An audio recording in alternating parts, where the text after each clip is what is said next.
ভাই? মানে ভুল হচ্ছে তোমার এখানে। ও আমার কাজিন। B simple. বৌমা, তুমি কেন মিথ্যা কথা বলছো? তুমি তো ওই ছেলেটাকে আরো কয়েকবার বাসায় নিয়ে আসছো।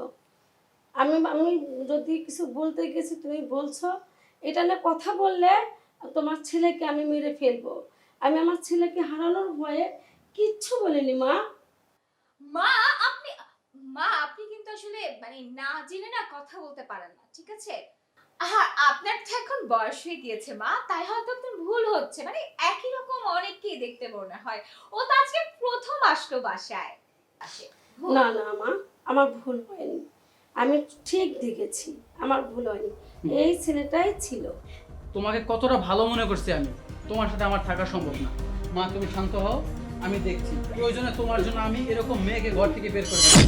যেই মেয়েরা মায়ের মতো সমতুল্য মানুষকে হাত দিতে পারে, তারা কোনো মানুষের মতো মানুষের ভিতরে পড়ে না। দাঁড়াও, তুমি কোনো কান্না করো না, আমি এখনই দেখছি।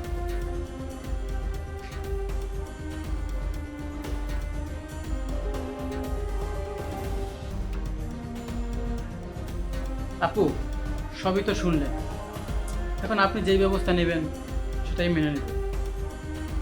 মা কান্না করুন না। ঐশী,